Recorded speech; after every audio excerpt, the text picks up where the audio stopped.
읽으면 남습니다. 내비책방. 안녕하세요. 내비책방입니다. 오늘 소개해드릴 책은 우리 집 테라스에 펭귄이 산다입니다. 톰 미첼, 박여진, 옮김. 21세기 북스입니다. 펭귄에 관한 이야기고요. 실제로 겪은 경험담인 것 같습니다.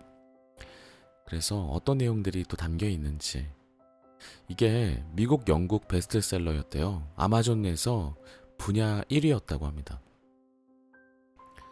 재밌고 좀 따뜻한 이야기라는 평이 많이 보이는데 저도 아직 읽어보지 않았기 때문에 여러분들과 함께 앞부분 좀 읽어보면서 오늘 함께 해봤으면 좋겠습니다. 자, 목차 한번 보겠습니다. 처음으로, 그리고 프롤로그, 펭귄을 구하다, 마젤란 펭귄에 대해, 그리고 첫 목욕 시간. 실제로 펭귄을 만나서 기르게 되는 그런 이야기인 것 같습니다.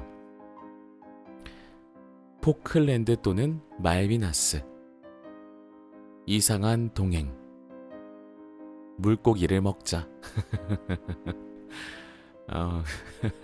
펭귄 이야기다 보니까 제목이 다 재밌고 따뜻하네요. 뭔가 든든한 후원자, 새 친구들. 이게 새로운 친구들인지 날아다니는 새 친구들인지 모르겠네요.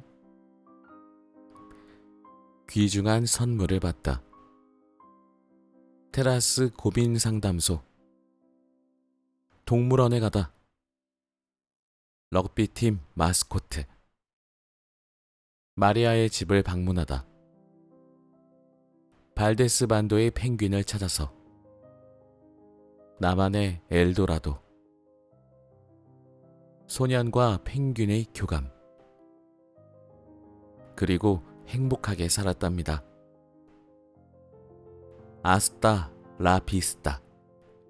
이거는 라틴어인 것 같은데 의미가 뭔지 궁금합니다. 아스타 라비스타. 마지막으로 에필로그, 옮긴 이의 말. 이렇게 목차가 되어 있습니다. 오늘은 바로 한번 읽어보도록 하겠습니다. 마젤란 펭귄과 철부지 교사의 우연한 동거. 우리 집 테라스에 펭귄이 산다.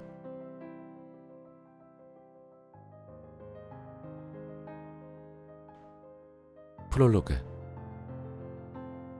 1950년대 어린아이였던 내게 누군가 내 삶의 어느 순간에 펭귄과 함께하게 될 것이고 한동안 그 펭귄과 한편이 되어 이 세상을 헤쳐나가게 될 거라고 말해줬더라면 아마도 좀 더 잘 대처할 수 있었을 것이다.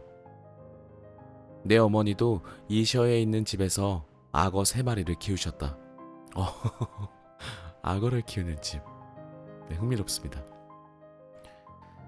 하지만 악어들 몸집이 지나치게 커지는 바람에 한적한 마을에서 더 이상 기를 수 없게 됐고 결국 채싱턴 동물원의 관리인들이 우리 집에 와서 그 악어들을 데려갔다.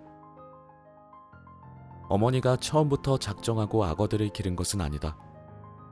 어머니는 16살 때까지 싱가포르에 살다가 잉글랜드로 돌아가게 됐는데 그때 어머니와 절친했던 친구가 눈물 어린 작별의 선물로 알 3개를 줬다. 알을 가지고 와서 직접 부화시켜서 기르신 것 같아요. 대단하십니다. 그 당시에는 항공에서 이거를 따로 이렇게 검역 같은 걸 안 했나 보죠. 그런데 어머니가 잉글랜드의 어느 오두막집에서 긴 휴가를 보내는 동안 이 알들이 자연 부화를 했고 휴가를 마치고 이셔로 돌아오면서 어쩔 수 없이 부화한 악어 새끼들을 데리고 올 수밖에 없었다. 세월이 흐른 후에도 어머니는 이따금 그때를 떠올리며 그 독특했던 선물에 대해 말씀하시곤 했다. 나는 야생동물이나 가축에 대해서는 꽤 훤한 편이었다. 시골에서 자라다 보니 사고방식도 꽤 현실적인 데다 여우가 농장 가축에게 치명적인 존재라는 사실도 잘 알고 있었다. 하지만 이국적인 동물은 접할 기회가 없어서 기껏해야 동물원에서 보거나 상상 속에서 만나는 것이 전부였다. 월트 디즈니 영화 제작자들이 그러했듯 나 역시 영국의 소설가 러디어드 키플링의 천재성에 영감을 받았다.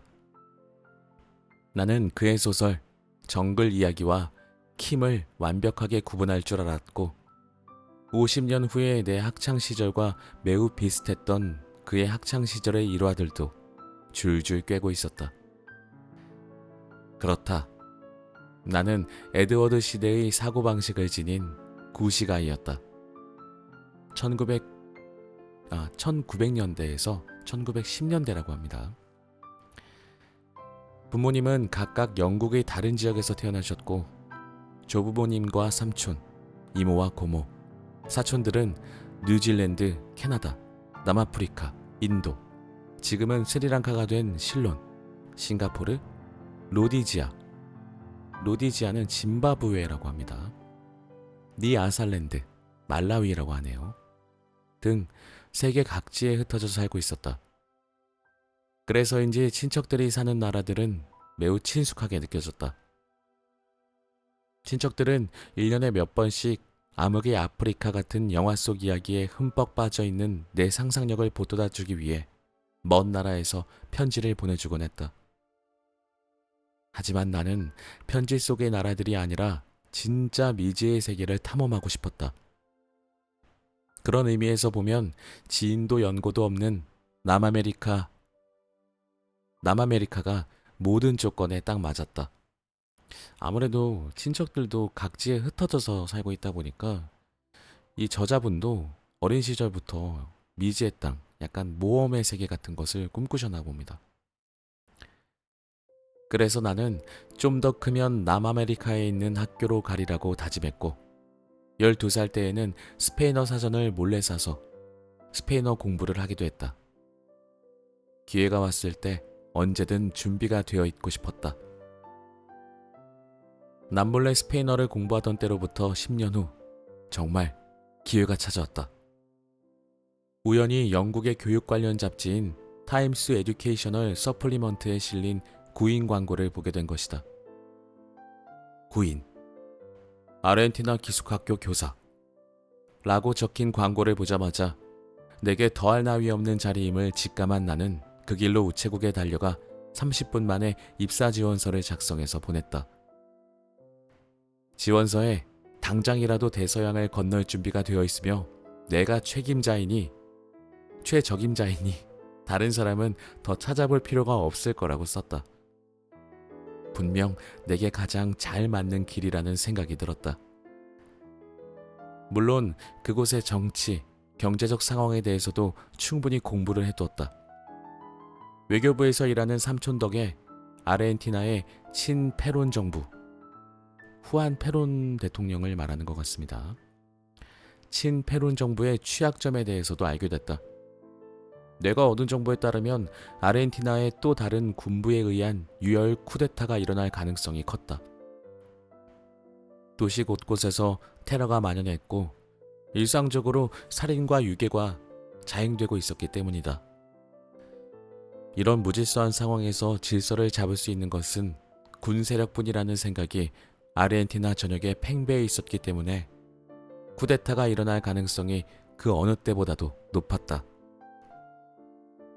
런던에 있는 주거래은행을 통해서도 아르헨티나 경제 상황에 관련된 정보를 얻었다. 은행 정보에 따르면 아르헨티나 경제는 완전히 붕괴되어 극심한 혼란 상태였다. 요약하자면 모든 상황을 고려해 볼 때 지금 아르헨티나에 간다는 것은 터무니없는 생각이며 상식 밖의 행동임을 모든 정보가 친절하게 알려주고 있었다. 학교 측에서는 내게 상주교사 자리를 제안했는데 계약 조건은 그렇게 좋지도 나쁘지도 않았다. 일단 학기 내내 근무하는 조건으로 학교 측에서 왕복 비행기 비용을 부담해 준다고 했다. 그리고 영국 정부에서 받는 노령연금도 수령할 수 있으며 연금은 내가 거주하는 지역의 화폐로 제공된다고 했다. 교장 선생님은 그 수령액이 현지에서 이루어지는 구매력과 직결된다고는 말해주지 않았다. 아르헨티나의 경제 상황이 지극히 불안했기 때문이다.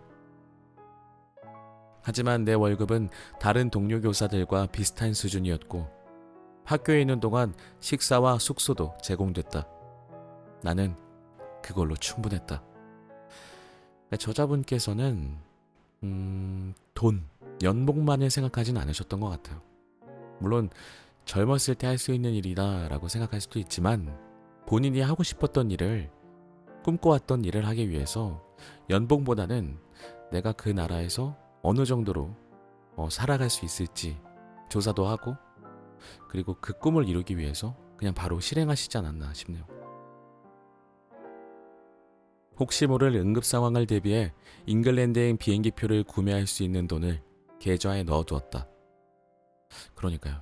준비는 참 철저하신 분인 것 같습니다. 거래하는 은행이 부에노스아이레스에 있는 런던과 남아메리카 은행 지점과 연계가 되는지, 그래서 필요할 경우 돈을 인출할 수 있는지 등도 확인해뒀다. 하지만 내게 돈 문제는 크게 중요하지 않았다. 나는 어린 시절부터 나를 사로잡았던 모험 정신으로 내 운명을 찾아 떠날 준비가 되어 있었다. 그리고 서쪽 하늘 저편에서 운명의 여신이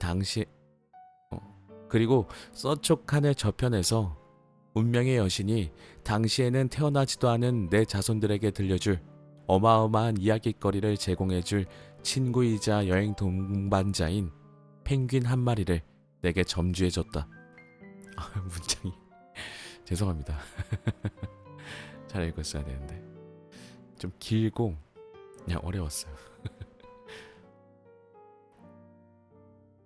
후안 살바도르는 펭귄이다. 이름이 지어졌나 보네요. 후안 살바도르. 암울하고 불안한 시절을 살아가던 사람들을 매료시킨 펭귄이다. 테러 조직이 미쳐 날뛰고 여기저기서 폭력적인 시위가 일어나는 가운데 금방이라도 무정부 상태로 치달을 듯 위태로웠던 친페론 정권에서 살아가던 사람들에게 위안을 준 펭귄이다. 당시의 자유, 기회, 사상 등의 개념은 지금과는 많이 달랐다. 하지만 그런 상황에서도 젊은 여행자였던 나와 죽음의 바다에서 우여곡절 끝에 구조된 씩씩한 펭귄 후안 살바도르는 더없이 행복한 우정을 나눴다.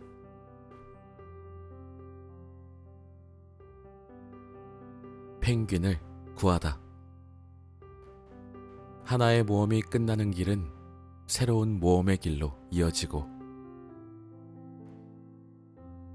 우루과이 해안의 휴양도시 푼타델 에스테에서 내가 묵었던 리조트는 남아메리카의 대서양 연안과 라플라타 강의 북쪽 강둑이 만나는 최남단 지점에 있다. 와, 이거 어렵네요. 큰일 났네.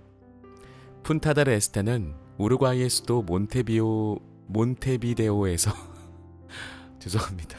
동쪽으로 약 96km가량 걸쳐 있으며 아르헨티나의 수도 부에노스아이레스의 거대한 강 건너편에 있다. 1960에서 1970년대의 푼타델 에스테드는 이 두 대도시 시민들에게 니스 해변이자 칸이었다.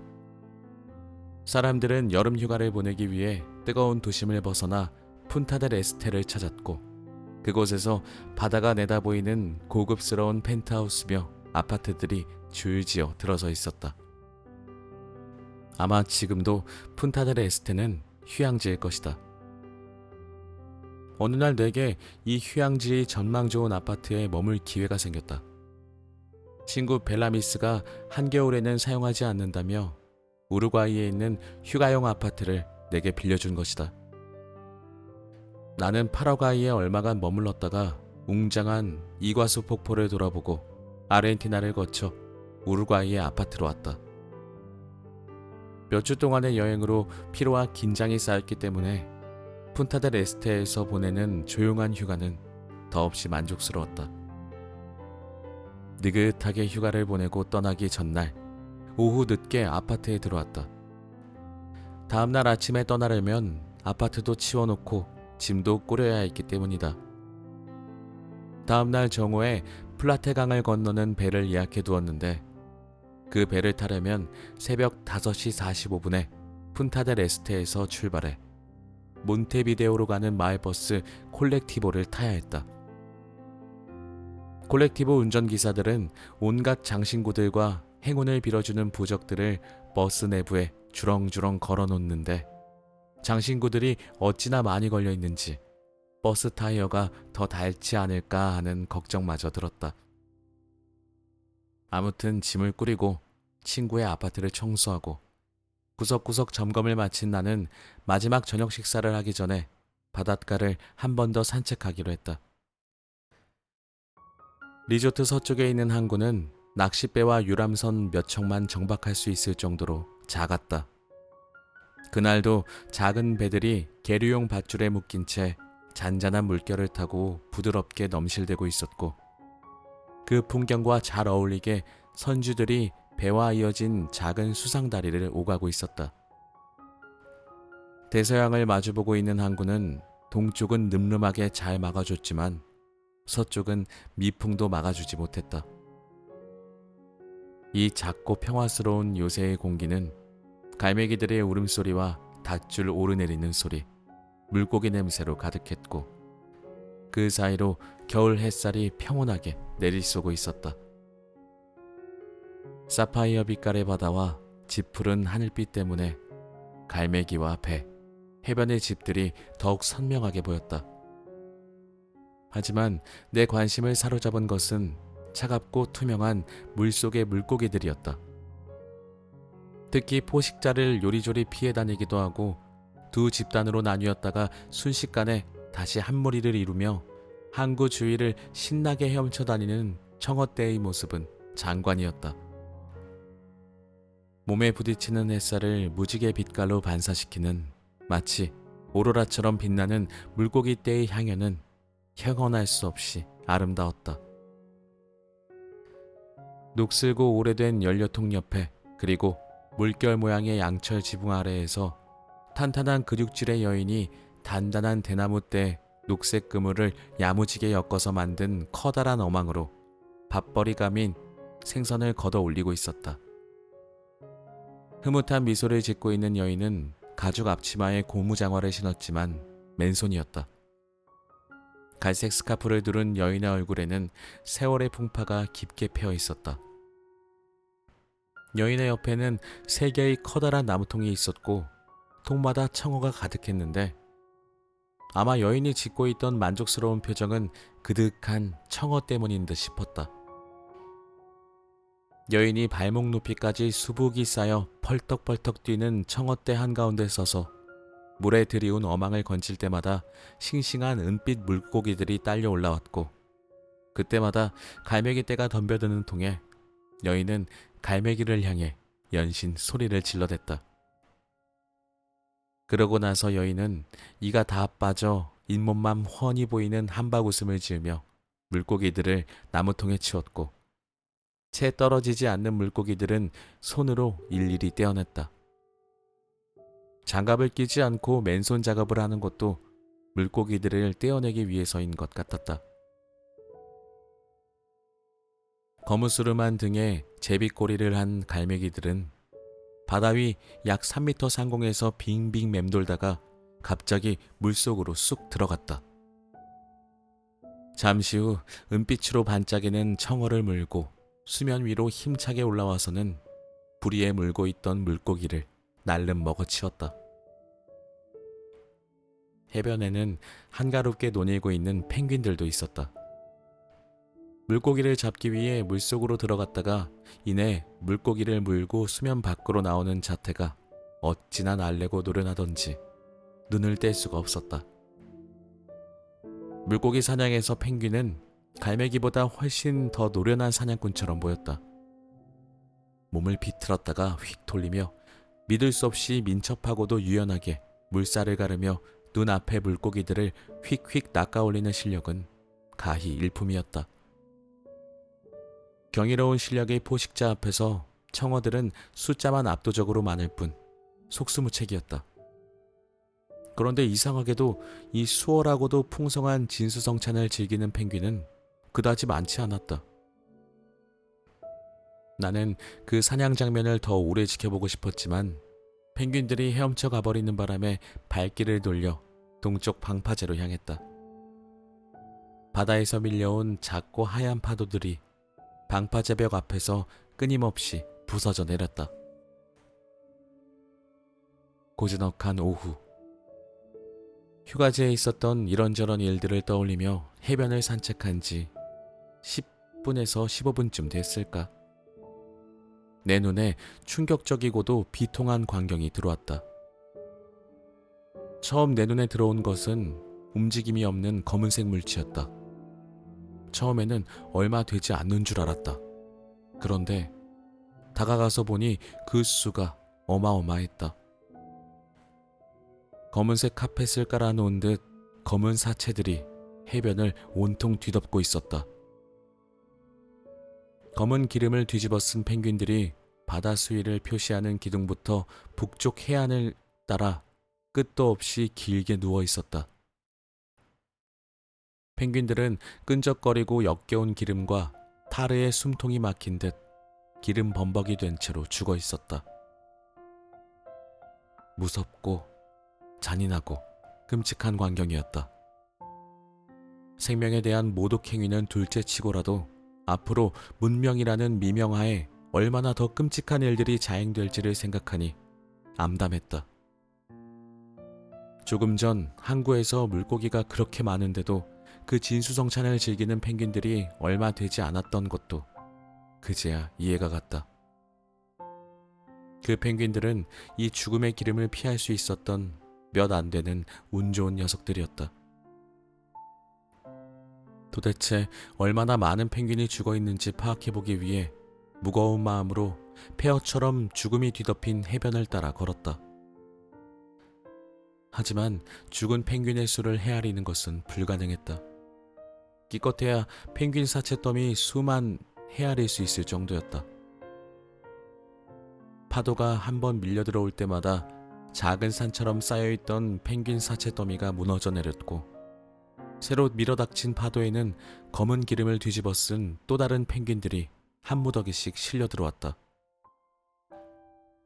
바다와 도로 벽 사이에 펼쳐진 해변은 폭이 27m 남짓으로 좁은 편이었지만 한눈에 보기에도 오염이 심각했다.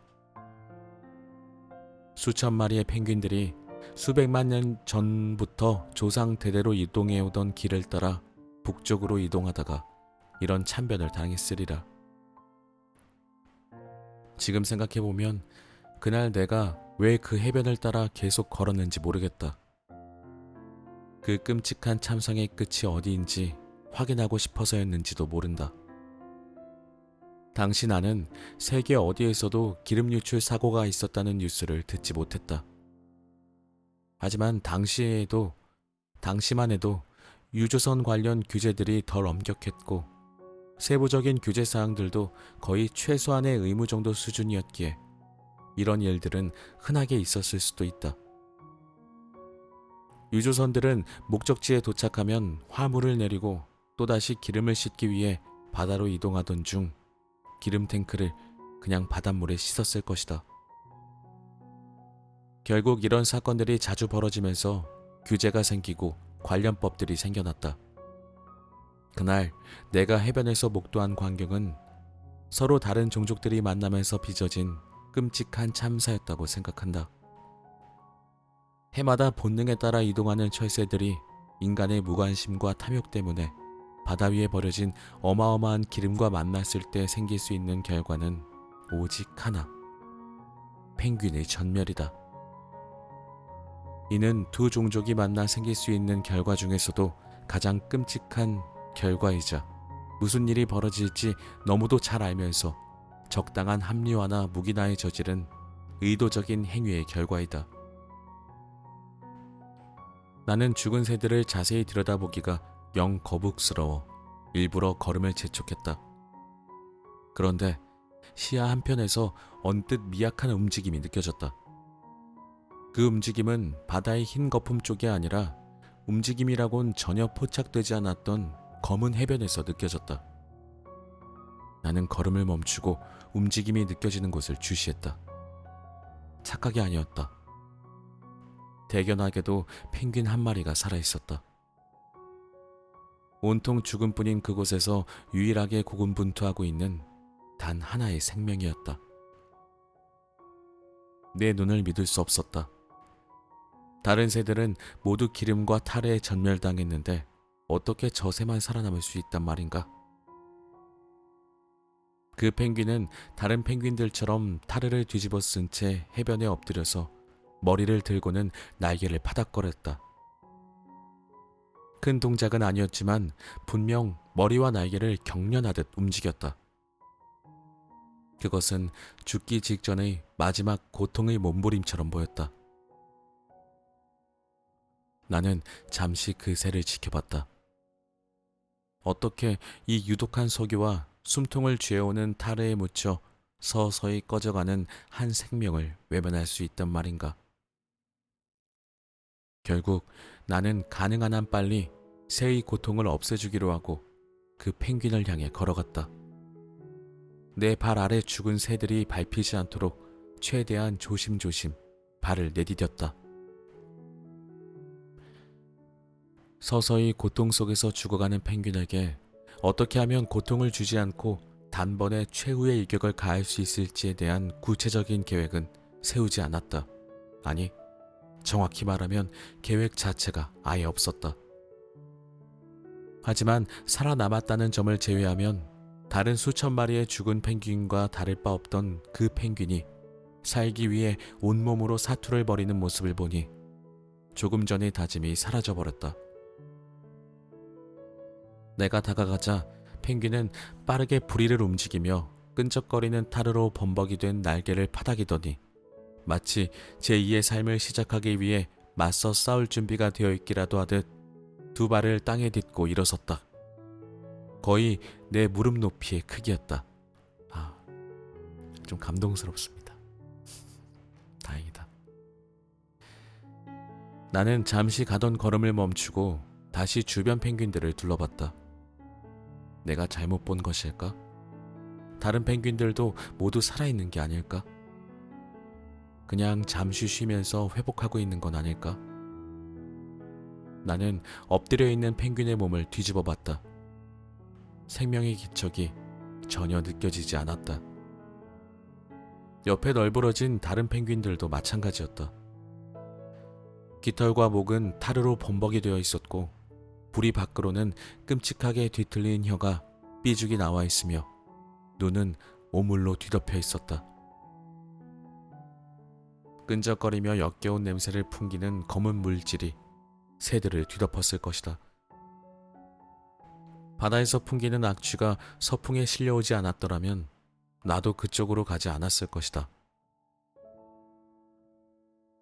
이 참담하고 엉망인 상황에서 오직 단 한 마리의 펭귄만이 열린 부리 사이로 보이는 선홍색 혀와 맑게 뜬 두 눈, 칠흑같이 검은 몸으로 거센 분노의 몸짓을 하고 있었다. 불현듯 나는 이 한 마리 새에게서 희망의 씨앗을 느꼈다. 만약 몸을 깨끗하게 씻어준다면 다시 살아날 수도 있지 않을까? 내가 저 새에게 삶의 기회를 줘야만 하는 건 아닐까? 하지만 오물을 뒤집어 쓴 채 저토록 흥분해 있는 새에게 어떻게 다가가지? 펭귄과 나는 갑자기 등장한 서로의 존재에 놀라 한동안 눈치만 보며 탐색전을 벌였다. 재빨리 훑어보니 해안에는 나무 토막들과 플라스틱병, 비닐 조각들과 버려진 그물 등 온갖 쓰레기들이 널브러져 있었다. 어느 해변에서나 흔히 볼 수 있는 문명화된 사회의 잔재들이었다.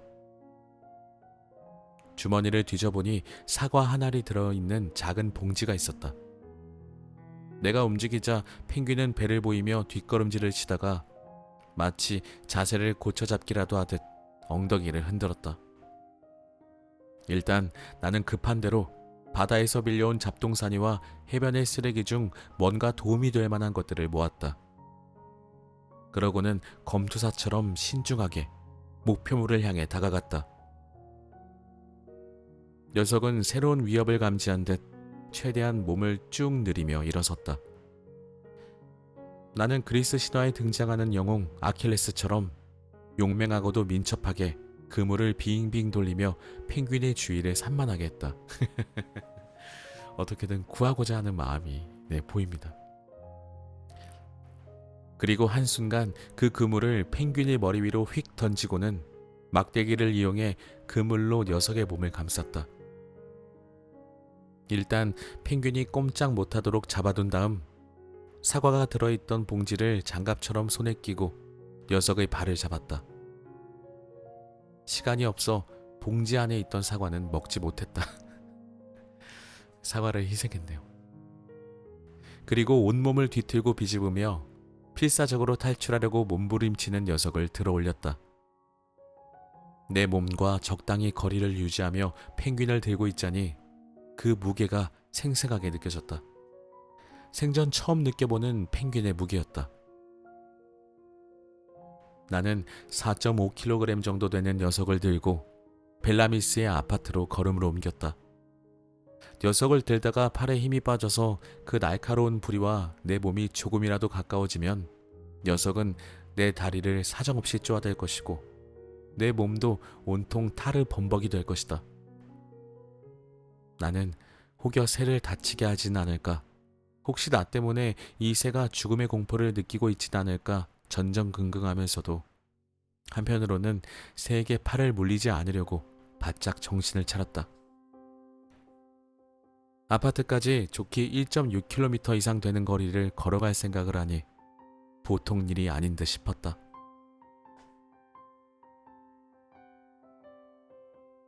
녀석을 데리고 아파트로 돌아가기로 결정했을 때 절반 정도 세워둔 계획을 생각하니 마음이 복잡했다. 누가 뭐라고 하면 뭐라고 듣고 하지?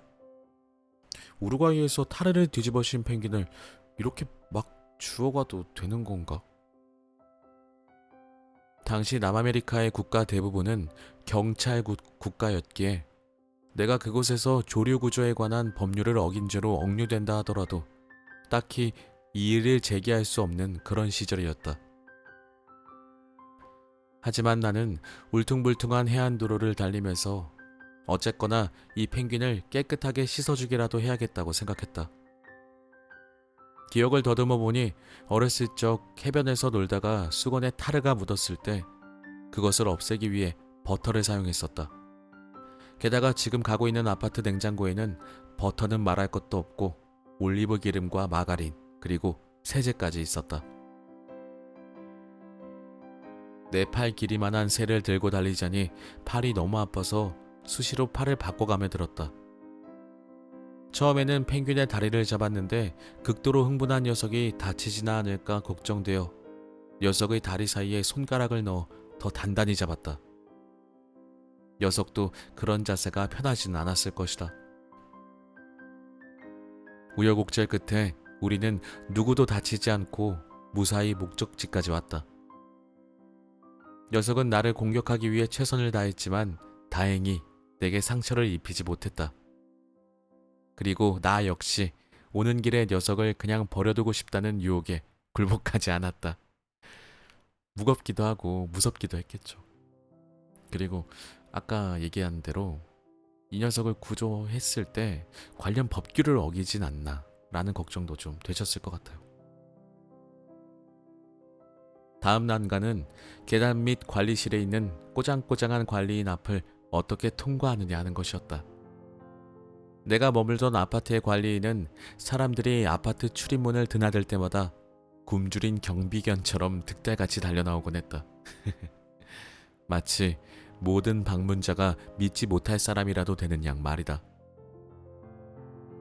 관리인 입장에서 보면 거주자들이 안심하고 머물 수 있도록 주어진 일을 철두철미하게 하는 것일 뿐이고 그런 일이 지극히 자연스러운 일일 것이다. 하지만 무슨 얄궂은 운명의 장난인지 그녀의 입장에서 보면 정말 심각하게 걱정해야 할 단 한 번의 순간에 그녀는 그 자리에 없었다. 덕분에 출입문 통과 임무를 무사히 수행할 수 있었다. 마젤란 펭귄에 대해 지난 40년 동안 펭귄의 개체수가 80% 이상 줄었다. 펭귄 수가 이렇게 심각하게 줄어든 이유는 환경오염과 무분별한 포획 등 인간이 저지른 행위들 때문이다. 하지만 이러한 위협 속에서도 남아메리카 남쪽 해안에는 줄무늬 펭귄 속 펭귄종 마젤란 펭귄들이 있다. 마젤란 펭귄의 키는 약 45에서 60cm 정도이며 몸무게는 마지막 식사가 언제였는지 또는 얼마나 먹었는지에 따라 다소 달라지긴 하지만 대략 3에서 6kg 정도다. 부리는 검고 얼굴은 희다. 몸통 앞쪽은 흰색인데 중앙에 U자를 뒤집어 놓은 모양으로 검은색 줄무늬가 있다. 물 밖에서 마젤란 펭귄은 딱히 민첩한 조류가 못 된다. 긴 몸통에 비해 다리는 매우 짧고 어깨뼈가 상대적으로 몸통 아래쪽에 낮게 있고 날개뼈는 아주 납작하고 가는 부메랑 같은 모양으로 되어 있다. 평소 마젤란 펭귄은 무릎을 살짝 굽히고 목을 S자로 하고 있지만 이 자세는 얼마든지 자유자재로 바꿀 수 있다. 무릎을 구부리면 몸이 둥글게 되는데 이 자세는 체온을 유지하는 데 도움이 된다. 하지만 똑바로 선 모습은 매우 늘씬하고 훤칠하며 우아하다. 똑바로 설 때는 물갈퀴를 쫙 벌려서 발꿈치로 땅을 디딘다. 발꿈치와 엉덩이를 땅에 닿게 해서 앉는 자세도 가능하다. 앉은 자세는 매우 안정적인 삼각형 형태다. 모습이 조금씩 머릿속에 그려지네요. 귀엽습니다. 사람이 낮은 의자에 앉을 때와 비슷하지만 펭귄은 인간보다 꼬리뼈가 많아 더욱 안정적인 자세로 앉을 수 있다. 펭귄의 다리뼈에는 몸통 안에 감춰져 있어서 펭귄의 다리뼈는 몸통 안에 감춰져 있어서 겉에서 보면 거의 발꿈치만 보인다. 아무리 추워도 다리가 실릴 일은 없다. 복부 아래로 드러난 탄탄하고 짧은 두 다리는 뼈 모양을 따라 안쪽으로 굽어 있는데 이 때문에 걸음걸이가 뒤뚱뒤뚱 걷는 재미난 모습이 된다. 마젤란 펭귄은 일부일처제로 평생 짝과 함께 산다. 알을 품을 때는 부모 펭귄이 10에서 15일씩 번갈아가며 알을 품고 한쪽 부모가 새끼에게 먹이를 주는 동안 다른 한쪽 부모도 단식을 한다. 어린 펭귄의 몸통과 발, 다리 등에 밝은 색의 얼룩얼룩한 점들이 있는데 나이가 들수록 짙어진다. 내가 발견한 펭귄은 밝은색 점들이 없었으므로 다 자란 펭귄이라고 볼 수 있다. 물속의 펭귄은 물 밖의 모습과는 완전 딴판이다. 헤엄을 칠 때 펭귄은 흡사 납작한 오리와 같다. 물 표면에서 보면 머리와 꼬리만 보이는데 물 아래에서 보면 그 모습이 대단히 우아하다. 치타도 말도 알바트로스도 그리고 대머리 독수리도 펭귄처럼 우아하고 아름답진 않을 것이다. 단언컨대 물속에 있는 펭귄은 가장 능숙하고 노련한 새다. 물론 푼타델 에스테 해변에서 펭귄을 구했을 때만 해도 나는 펭귄에 대해 아무것도 알지 못했다. 그리고 이 한심한 무지 때문에 생각지도 못한 결과를 맞았다.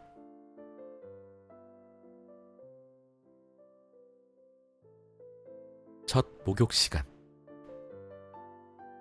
살다 보면 원치 않는 목욕을 하게 되기도 하고 비행기를 타고 날아와 누군가를 구조해 주기도 하고 그렇지 뭐.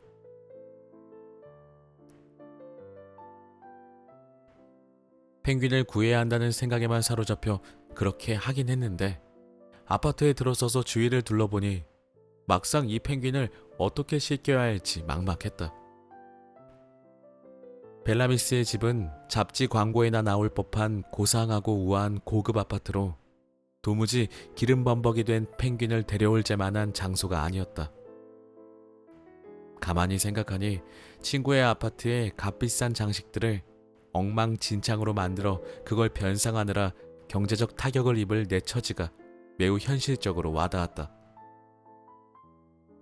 녀석은 아주 더러운 데다가 성질도 포악하기 짝이 없었다.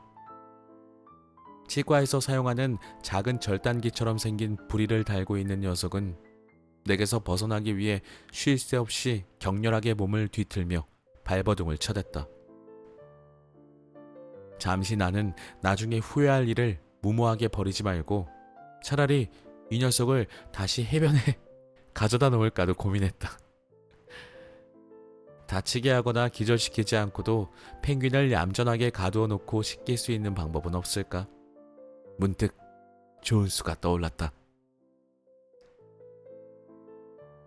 내게는 여행을 다닐 때마다 아주 요긴하게 사용하는 듬직한 가방이 하나 있었다. 굵은 실로 짠 망 형태의 가방으로 마치 오렌지가 담긴 망을 크게 만든 것 같은 모양이었다. 다만 오렌지 망과는 달리 푸른색이었고 손잡이 끈으로 입구를 조일 수 있었다. 나는 이 가방을 학창시절부터 줄곧 사용했다. 흙투성이가 된 럭비화하며 럭비공을 담아 가지고 다니면 그물망 사이로 흙들이 떨어져 지저분한 운동용품을 담기에 안성맞춤이었다. 망사 형태로 직조된 이 작은 사각형 가방은 여행을 다닐 때에도 아주 요긴하게 쓰였다. 아무데나 구겨 넣어도 공간을 거의 차지하지 않는 데다가 워낙 질기고 튼튼해서 여행지에서 예기치 않게 생긴 물건들을 담아놓기에도 좋기 때문이다. 이제 그 가방이 듬직한 역량을 발휘할 차례였다. 나는 먼저 양쪽에 의자를 하나씩 두고 가방 양 손잡이에 빗자루 막대를 관통시켜 의자에 걸쳤다. 그렇게 가방을 의자 사이에 매단 후 한 손으로 가방을 흔들어 펼치고 다른 한 손에 들고 있던 펭귄을 그 안에 넣었다. 그리고 재빨리 엘디아 신문을 의자 사이에, 그러니까 펭귄 아래에 깔았다. 펭귄을 넣어둘 곳을 마련했다는 뿌듯함도 잠시 나는 아파트를 둘러보며 서둘러 새를 씻길 용품들을 찾았다. 먼저 버터, 마가린, 올리브유, 요리용 기름, 비누, 샴푸, 세제 등을 찾아와 욕실에 두었다. 욕실 역시 다른 공간과 마찬가지로 고급스럽고 우아하게 꾸며져 있었다. 벽은 물고기가 그려져 있는 바둑판 모양의 살굿빛 타일, 바닥에는 반질반질한 검은석 대리석이 깔려 있었다. 상하 재질의 욕실 용품에는 저마다 금색 무늬가 들어가 있었다. 정말이지 타르와 기름 범벅이 된 펭귄을 씻기기에는 도무지 어울리지 않는 그런 욕실이었다. 나는 우선 작은 통에 따뜻한 물을 받아놓고 새가 들어있는 가방을 통째로 들어다가 통에 담갔다. 하지만 흥분이 극에 달한 펭귄은 통에 들어가자마자 몸부림을 쳤고 그 바람에 녀석의 뾰족한 발과 부리가 그물망 밖으로 빠져나왔다. 그러더니 녀석이 그 억센 부리로 기어이 내 손가락을 꽉 물었다. 새에게 물려 피를 흘리긴 처음이었다. 나는 버럭 화를 내며 부리에서 손가락을 빼내려고 했지만 펭귄은 마치 사냥개처럼 한 번 문 손가락을 좀처럼 놓아주지 않았다. 한바탕 싸움을 벌여 이겨야만 손가락을 뺄 수 있을 것 같았다. 펭귄의 부리 힘은 상상을 초월할 정도로 세서 어지간한 통조림도 열 수 있을 것만 같았다. 아, 이놈아! 놓으라고! 나는 고함을 질러댔다. 그렇게 고통과 분노에 쩔쩔매다가 녀석의 머리를 부드럽게 잡고 간신히 부리를 열어 손가락을 빼냈다. 상처는 육중한 문에 3개 찌은 것과 비슷한 수준으로 꽤 깊었고 피도 쉬지 않고 줄줄 흘렀다. 새 한 마리가 이토록 큰 상처를 낼 수 있다는 사실에 얼이 빠진 나는 한동안 상처만 들여다봤다. 일단 가방 안에 담긴 새는 통에 넣어두고 찬물을 틀어 피가 흐르는 손가락을 가져다 댔다. 피가 씻겨나간 자리에는 믿기 어려울 정도로 깊은 상처가 모습을 드러냈다. 오늘날까지도 내 손가락에는 그날의 흉터가 남아있다. 나는 세면기에 뚝뚝 흐르는 피를 보며 녀석을 해변에 그냥 두고 오지 않은 나 자신을 원망했다. 나는 녀석을 째려봤다. 그랬더니 녀석도 지지 않고 나를 똑바로 노려봤다. 한치의 물러섬도 없이 비장한 기운마저 감도는 녀석의 새까만 눈동자에는 심술이 덕지덕지 붙어 있었다. 도끼가 오를 대로 올라 분노에 가득 찬 녀석의 눈동자는 마치 이렇게 말하고 있는 것 같았다. 어디 덤벼보시지, 이 짐승 같은 녀석아. 그런 상처쯤은 얼마든지 더 내줄 수 있어. 나 역시 응수했다. 이 멍청한 녀석, 너 바보냐? 널 도와주려는 거라고. 그것도 모르겠냐, 이 세대가리야? 나는 지혈을 위해 급한 대로 손가락을 휴지로 둘둘 말았다. 휴지가 피로 흥건해지면 계속 새 것으로 갈아주면서 손을 머리 위로 치켜들었다. 손가락이 욱신거리기 시작했다.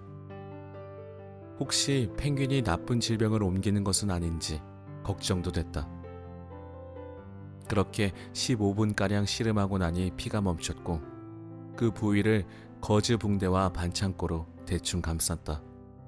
그러고는 다시 욕실의 전쟁터로 내키지 않는 발걸음을 옮겼다.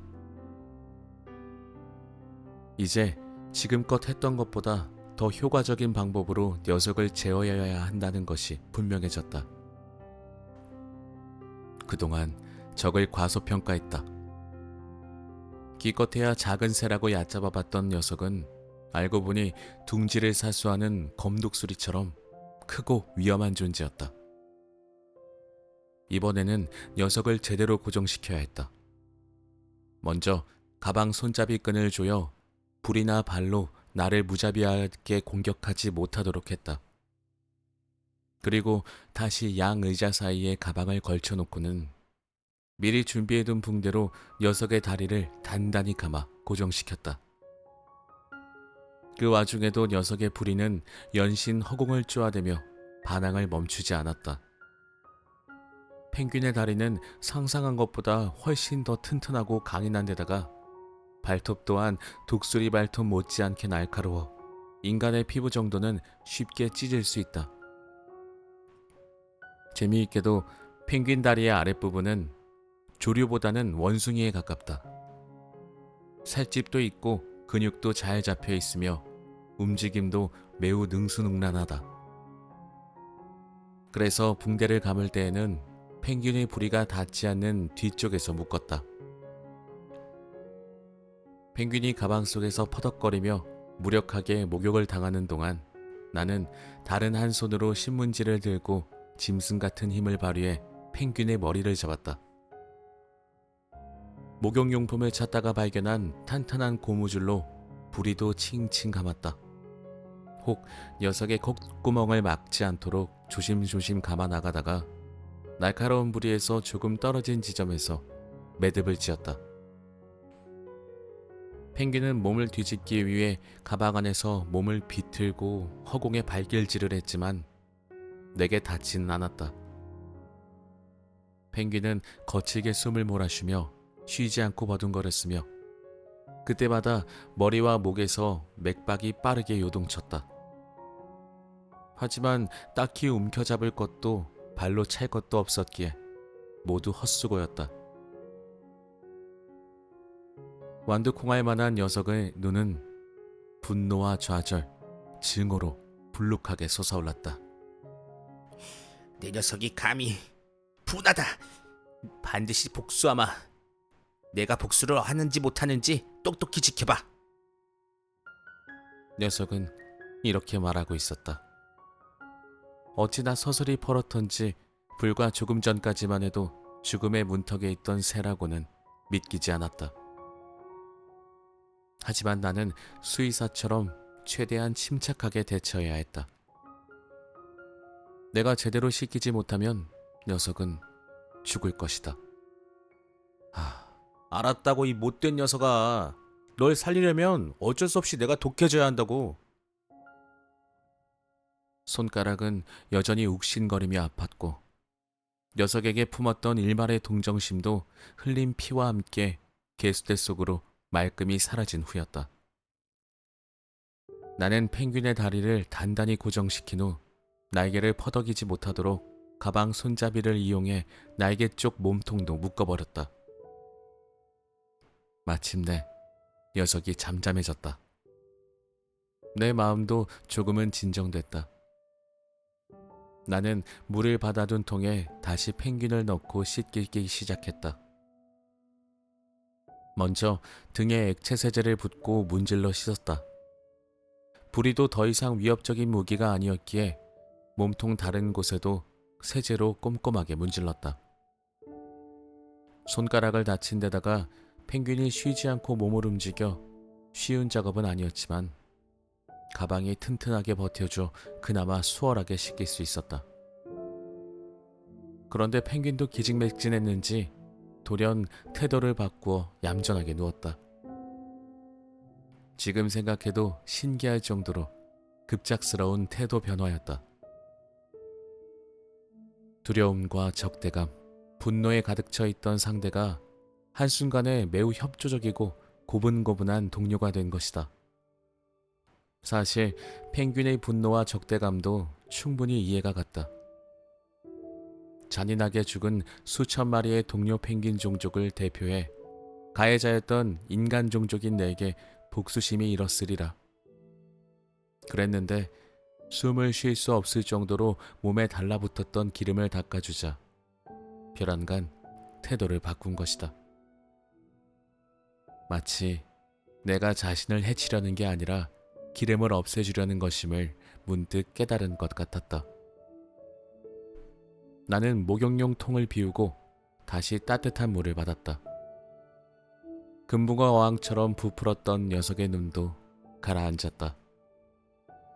고개를 이리저리 움직이지도 않았고 날개를 퍼덕이지도 않았으며 부리와 발로 나를 공격하지도 않았다.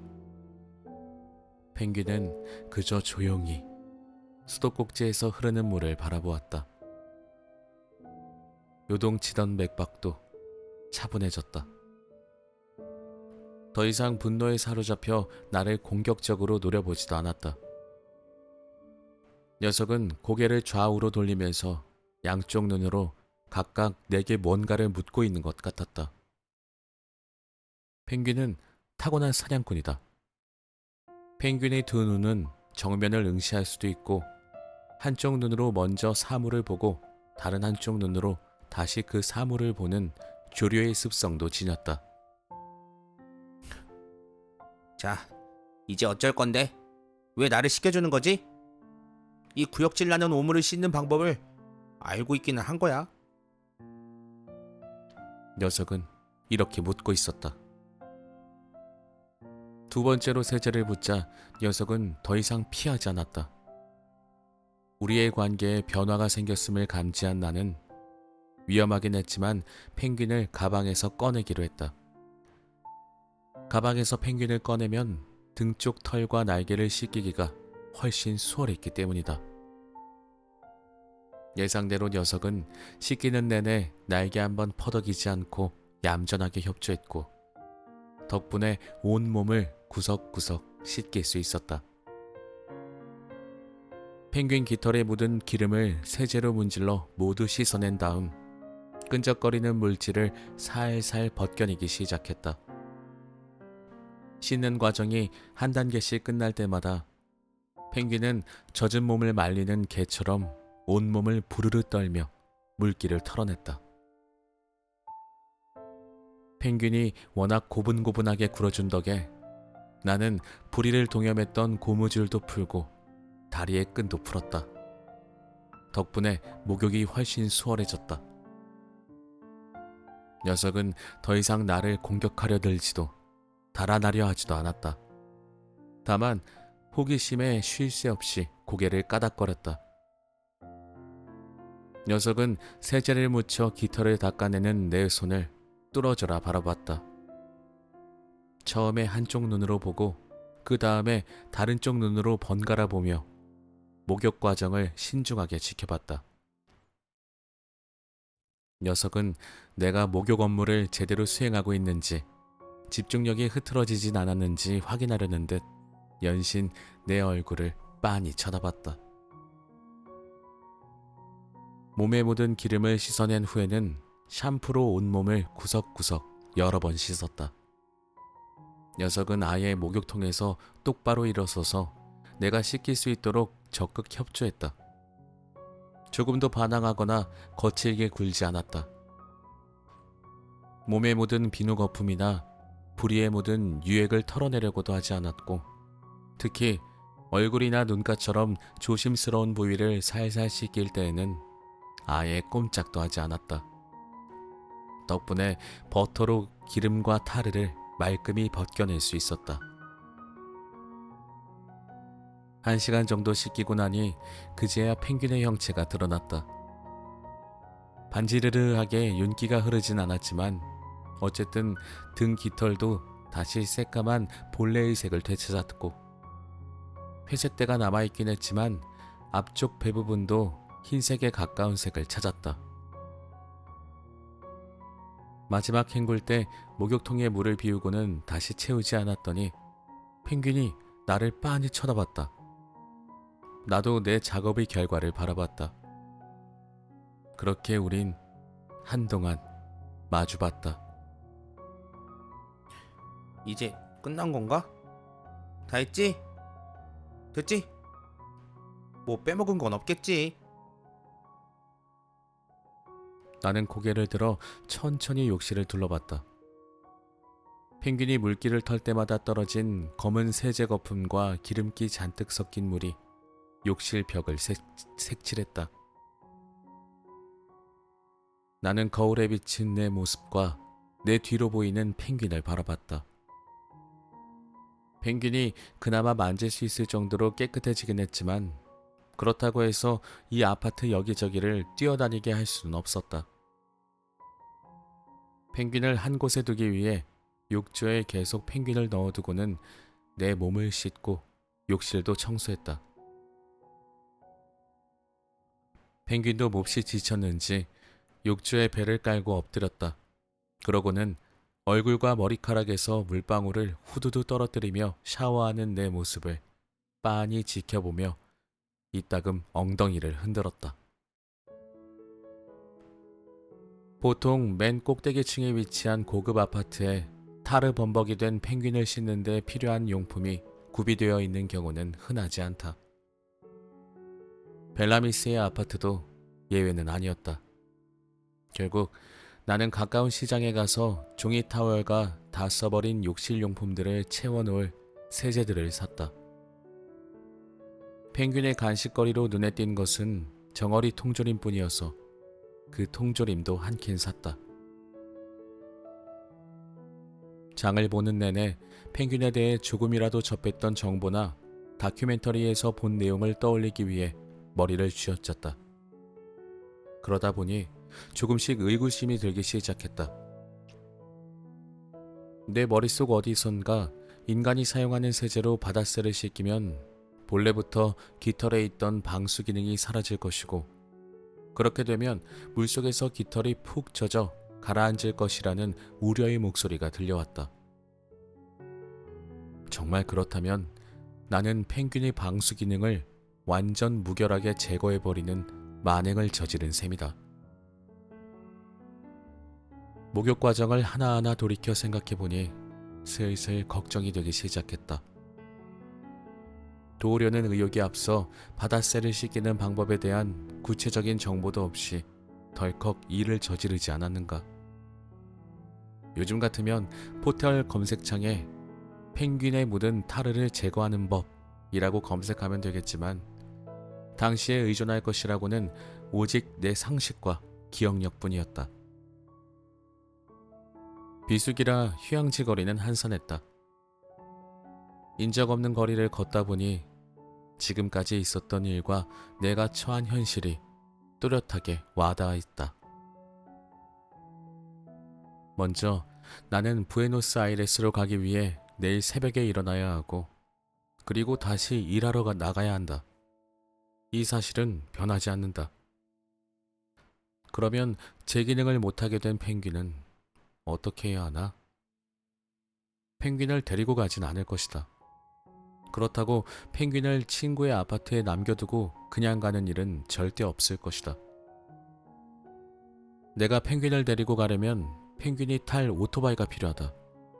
마침 오토바이는 내가 아르헨티나에서 사용하는 교통수단이긴 하다. 하지만 불행하게도 오토바이 뒷자리에 앉기에는 펭귄의 뒷다리가 너무 짧다.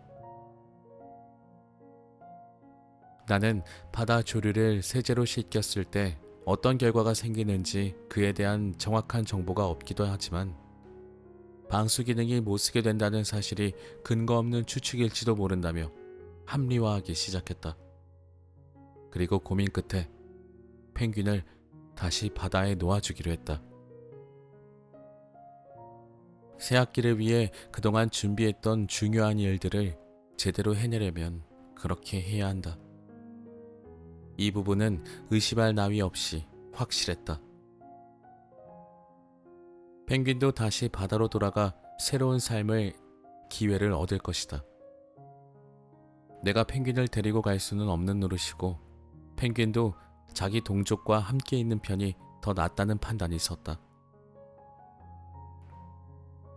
욕실로 가보니 욕조에 있던 펭귄이 폴짝폴짝 뛰며 날개를 파닥거렸다.